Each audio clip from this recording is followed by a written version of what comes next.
Bismillahirrahmanirrahim. Assalamualaikum warahmatullahi wabarakatuh.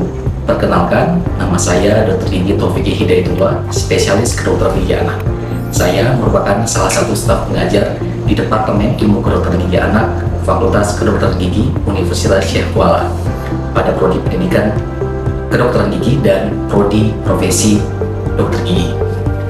Video ini merupakan pernyataan diri dosen untuk unjuk kerja Tridharma Perguruan Tinggi atau PDD UKT-PT bidang pengajaran yang dibuat sebagai salah satu syarat untuk pengajuan sertifikasi dosen gelombang 1 tahun 2025. Hari ini saya akan memaparkan salah satu mata kuliah yang saya ampu, di mana mata kuliah tersebut termasuk ke dalam rumpun mata kuliah prodi profesi, yaitu Ilmu Kedokteran Gigi Anak 2 dengan kode mata kuliah PMFG 2019. Pada video ini, saya akan menampilkan cuplikan saat saya mengajar dan berdiskusi dengan mahasiswa. Proses pembelajaran para prodi profesi FKG USK lebih menerapkan kepada pembelajaran secara praktik langsung. Sebelum melakukan praktik, mahasiswa akan mendiskusikan dahulu kasus yang akan dikerjakannya. Setelah dianggap benar dan mampu, maka mahasiswa akan diberikan persetujuan untuk melakukan tindakan langsung ke pasien. Proses pembelajaran di prodi profesi FKG USK dilakukan secara tim. Mahasiswa tidak terpusat hanya melakukan tindakan kepada satu staf pengajar. Mahasiswa hanya dibagi pembimbing untuk diskusi kasus. Metode pengajaran yang saya lakukan terdiri dari delivery, interaction, dan assessment atau disingkat dengan DIA. Ilmu Kedokteran Gigi Anak 2 merupakan mata kuliah wajib bagi mahasiswa program studi profesi dokter gigi yang dilaksanakan pada semester 3. Mata kuliah ini terdiri dari satu SKS dan menggunakan metode case method dan team based project secara tim. Mahasiswa yang mengikuti mata kuliah ini diwajibkan sudah menyelesaikan dan menyatakan lulus pada mata kuliah sebelumnya, yaitu Ilmu Kedokteran Gigi Anak 1. Secara garis besar, mata kuliah ini mempelajari mengenai kemampuan teori dan keterampilan dalam melakukan tindakan perawatan gigi anak, terdiri dari pencabutan gigi anak, perawatan endodonti gigi anak, identifikasi kasus manajemen ruang lengkung rahang dan gigi anak, serta mampu melakukan kajian ilmiah berdasarkan kasus yang dikerjakan oleh mahasiswa. Capaian pembelajaran lulusan atau CPL pada mata kuliah ini terdiri dari 3, yaitu CPL 2, mampu melakukan tindakan kedokteran gigi meliputi perawatan promotif, preventif, kuratif, dan rehabilitatif sesuai dengan prinsip ilmu kedokteran gigi dan menjunjung tinggi moral serta etika profesionalisme. Kemudian CPL 3, mampu mengendalikan rasa nyeri, takut, dan kecemasan dengan pendekatan farmakologis dan non-farmakologis serta mampu melakukan tindakan kegawat daruratan dental kepada pasien. CPL 4, mampu memilih dan mengaplikasikan material, peralatan, dan teknologi kedokteran gigi yang tepat untuk perawatan gigi dan mulut. CPL 5, mampu membuat kajian secara mandiri permasalahan bidang kedokteran gigi pada pasien atau masyarakat dan mengusulkan alternatif solusi yang inovatif dengan pendekatan evidence-based dentistry. Sedangkan untuk capaian pembelajaran mata kuliah CPMK terdiri dari 4 poin, yaitu CPMK 49, mampu melakukan pencabutan gigi sulung dengan bahan anestesi topikal dan infiltrasi tanpa penyulit. CPMK 50, mampu melakukan tindakan perawatan endodonti gigi sulung. CPMK 51, mampu mengidentifikasi, menganalisis, menyusun rencana perawatan hingga mendesain alat pada kasus space maintainer. Dan CPMK 52 mampu melakukan kajian ilmiah berupa diskusi kasus atau jurnal reading berdasarkan evidence-based dentistry di bidang ilmu kedokteran gigi anak. Salah satu topik mata kuliah yang saya ajarkan pada ilmu kedokteran gigi anak 2 ini adalah perawatan endodonti gigi sulung yang berada dalam CPMK 50. Tujuan akhir dari topik pembelajaran atau sub CPMK ini adalah mahasiswa diharapkan mampu melakukan tindakan perawatan endodonti gigi sulung meliputi pulp capping, pulpotomi gigi sulung, pulpektomi gigi sulung, dan perawatan salon akar non vital pada gigi sulung. Kriteria penilaian pada mata kuliah ini: 1. Untuk komponen assessment pada mata kuliah ini terdiri dari penilaian untuk case knowledge berupa diskusi kasus sebesar 10%. Pengajar ini menggunakan case method. 2. Uji praktik secara direct observation sebesar 30%. Penyebaran persentase berdasarkan langkah kerja dari awal hingga akhir. Pengajaran ini merupakan base project di mana nilai yang diperoleh dari proses hingga hasil tindakan mahasiswa ke pasien secara langsung. 3. Distribusi bobot CPMK 50 ini adalah 45% dari keseluruhan CPMK di dalam MK IKGA 2. 4. Evaluasi akhir berupa ujian tulis dan hanya berbobot sebesar 5%. Berikut saya tampilkan paparan kriteria dan item penilaian serta rencana evaluasi pembelajaran sesuai dengan RPS OBE untuk mata kuliah Ilmu Kedokteran Gigi Anak 2 sub CPM ke-50 dengan topik perawatan endodontik gigi anak. Demikian paparan singkat yang dapat saya uraikan. Berikut cuplikan video pembelajarannya. Terima kasih. Assalamualaikum warahmatullahi wabarakatuh. Pada hari ini sebelum kita mulai diskusi untuk perawatan endodontik sulung, sebelum kalian mengerjakan ke pasien langsung, sebelum kalian melakukan tindakan perawatan endodontik secara langsung dari pasien. Jadi sedikit memberikan perbedaan refresh ilmu yang sudah terdapatkan di kuliah S1 dulu. Jadi sedikit saya jelaskan bahwa perawatan endodontik sulung ini sesuai dengan RPS yang telah disusun oleh FKUSK, termasuk ke dalam mata kuliah Ilmu Kedokteran Gigi Anak 2 khususnya di CPNK 50. Perlu kalian ketahui bahwa CPNK 50 ini merupakan bobot terbesar dari mata kuliah Ilmu Kedokteran Gigi Anak 2 ini, yaitu sebesar 40%, di mana pertemuan tersebut terbagi menjadi 10% dari hasil diskusi kita pada hari ini, kemudian 30% dari praktik langsung, dan 5% ujian. Jadi yang perlu ditekankan di sini adalah bagaimana cara perawatan yang step by step yang harus kita lakukan di pasien itu yang menjadi kunci utama. Baik, sebelum kita diskusi kasus akan kalian bawakan apakah yang akan kalian kerjakan nantinya, saya akan memberikan sedikit refresh ya dari sebelumnya.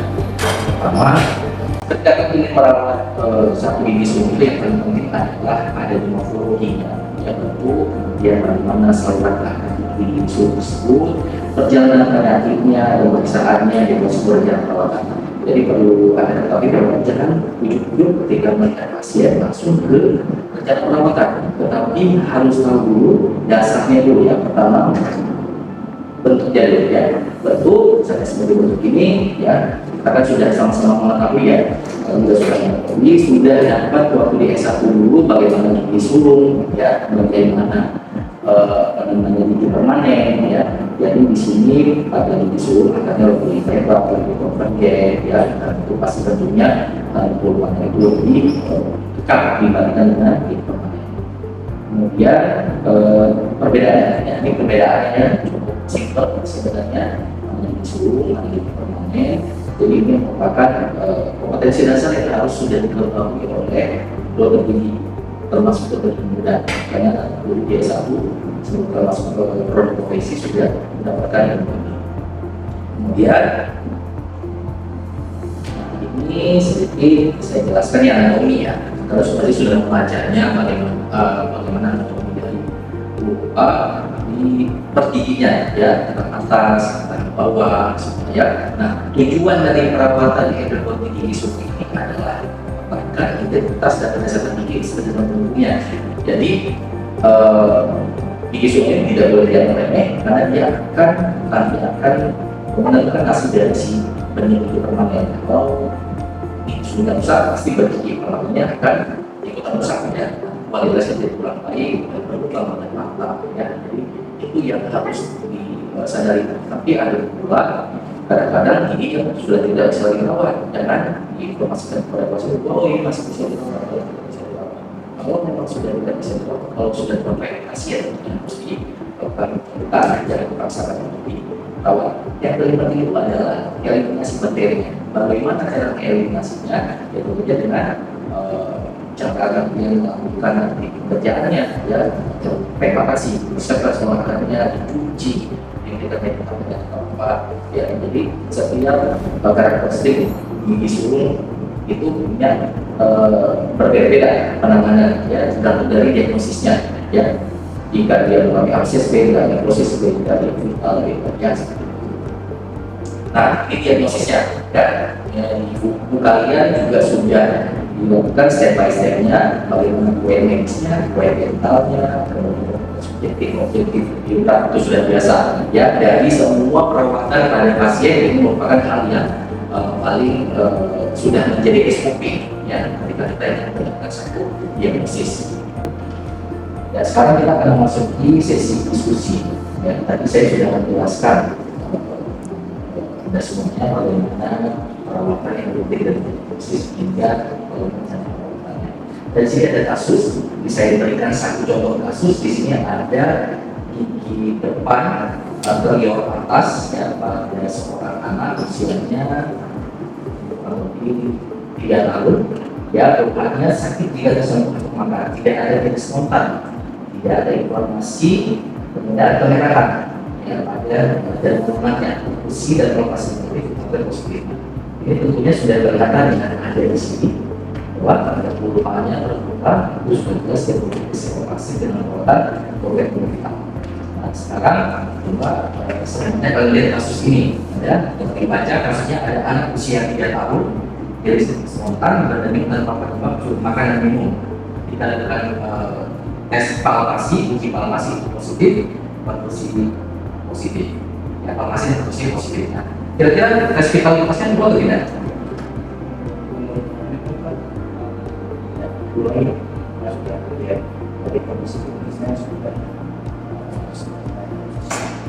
Ini kita lakukan positif atau tidak?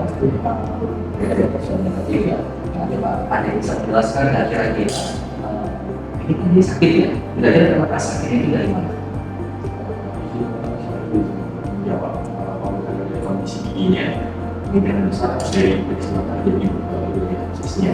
Jadi untuk mengurangi sakitnya itu lebih tidak keluar untuk lebih aksesnya dengan cara di BAP kemudian incisi dibikin ke sini. Oke, baik. Ya, jadi ini sakitnya ya, ini dari berasal dari tekanan dari kandungannya, ada pus, ada masa cairan yang terbendung di dalamnya sehingga tekanan di dalam itu sakit ya, maupun memang tingkatannya sudah negatif, ini sudah mengalami kematian pulpa atau kematian saraf sudah diagnosis, tapi karena ada cairan yang terbendung di sini, jadi pasien memang sangat sakit. Caranya tadi seperti yang Sakil katakan bahwa memang harus dibuka, ya dibuka aksesnya, kita bersihkan di giginya atau mengeluarkan semuanya, kemudian dibuka di sisi bagian jaringan gingivanya ya, supaya pusnya keluar, anaknya keluar dan pasien sudah tidak merasakan kesakitan. Oke, nah sekarang coba yang kasus ini ada anak usia 5 tahun, dia tidak pernah sakit tetapi punya riwayat terbentur. Ya, ini terbentuk 2 bulan yang lalu. Palpasinya negatif, perpusnya positif, vitalitas negatif, dan siapa? Menurut saya di sini ketika kita ada klinisnya ketika fistul, kan jadi kalau bisa diagnosis bahwa ini ada akses ini berarti vitalitasnya sudah negatif, sudah di posisi ya, atau tindakannya. Kemudian bisa dengan dua tahun Ekonomi yang betul ya, jadi ini tindakannya adalah kita menggunakan tidak sakit ya, tetapi sudah untuk kemerahan yang ada di sini kemerahan sebenarnya sudah terjadi peradangan sedikit terbentuk, jadi peradangan di dalam sarafnya sehingga harus dapat perawatan ya. Dampaknya kira-kira apa kalau tidak dapat perawatan? Ketika tidak ada perawatan maka akan kita berjalan dengan merasakan sakit dan kontak, dan jadi akan bermasalah dengan gigi kemarin. Gigi kemarin ini juga nanti itu yang paling penting ya, dan kemudian nanti takutnya sakit ya, kalau sudah sakit sudah susah ya. Jadi kalau ke kasus yang ketiga, nah ini anaknya usia 5 tahun ya, sakit hebat 3 bulan yang lalu, tapi sekarang sudah tidak sakit lagi. Orang tua susah melihat jika anaknya sudah seperti ini. Kalau pasien negatif, kalau sudah negatif, kita tes negatif. Bisa itu sudah harus kita tidak. Saat ini kita diagnosis dari ini untuk hanya dari kondisi ini juga situasinya sudah sangat parah. Ini dengan tadi 9 seperti ini sudah harus diekstraksi. Kemudian juga nanti digunakan spesialisasi. ya, jadi ini giginya sudah mengalami kerusakan yang hebat ya, jadi sudah seperti ini sudah selain dirawat ya, kalau dirawat malah tidak akan hasil ya, kalau ya kalau dicabut memang nantinya akan ada stage dari segala penyerahannya, tetapi lebih baik seperti itu daripada dipertahankan dibiarkan di dalam mulutnya sehingga berikutnya yang tahu sudah lebih susah kali menangani. Setelah kita berdiskusi mengenai beberapa kasus yang sudah saya tempatkan beberapa materi, dan sebelum pada pendataan pasien kami sudah ini sebenarnya sudah mendapatkan ini S1 dulu salah kalian di prodi akademik, tapi untuk jaga-jaga agar betul yakin, dan saya yakin sebenarnya kalian sudah dapat pendidikan dan langsung pasien, jadi langsung menjalankan terlebih dahulu. Di sini ada ini material dan ini posterior. Yang harus dilakukan adalah masukkan tema nasi lupa duluan. Karena nasi lupa ini merupakan fase yang paling penting saat melakukan detik. Jika fase kesalahan kita tidak sempurna, maka artinya akan kita ke hasil kita yang tidak maksimal. Ya, kita harus melakukan maksimal, tidak maksimal, sehingga nanti kita dan jadi satu step di awal itu merupakan rentetan dari step-step. Nah, setelah menemukan manasi, menemukan aksesnya, di sini kalau harus melakukan irigasi. Ya, ada yang tahu kira-kira perbedaan dari teknik produktif itu di kemarin. Kira-kira di isu, di teknik. Mungkin kalau untuk yang pertama di open access itu dari outline berbeda, kemudian dari orifice itu berbeda. Kita betul ya, terus kali beda pastinya oleh berbeda. Pada disuruh tidak kita langsung karena juga yang dari dropping ya, sensasi dropping kalau dibilang apa ya, seperti jatuh menurut kita seperti itu lebih cepat. Kayak benar-benar harus terjadi kalau operasi ada yang disuruh. Ada yang paling penting apa bedanya? Saat ada operasi perbedaan. Ya, itu pasti. Kalau teknikalnya akan berbeda. Disebut ada hal yang tidak dilakukan pada disebut. Mungkin di preparasi kalau di permodalan kan ada step back, ada problem. Ya, pada disebut tidak dapat itu ya, tidak ada rasa besar. Setelah yang tipis ya, anatomi yang lebih melengkung, apalagi pada di molar di posterior, kita perlu rasakan melakukan preparasi secara mekanis itu akan beresiko jadi proporsi ya. Jadi memang harus sederhana juga, tidak boleh seperti itu. Jadi harus dingin saja, hanya sekedar membersihkan saja, tidak boleh lupa, tidak harus melakukan kerja itu akan terus terjadi dindingnya yang melakukannya, sehingga nanti perforasi yang ada di tubuh yang sudah memiliki abses yang sudah terjadi resorpsi, dan itu harus hati-hati. Jadi harus diperbanyak irigasi. Ya, irigasi yang harus diberikan permanen di medikamentnya, ya, apakah kortikosteroida atau metformin, jadi itu harus disesuaikan dengan giginya. Ya, jadi ini nanti saya akan mendemonstrasikan bagaimana cara melakukan penentuan pada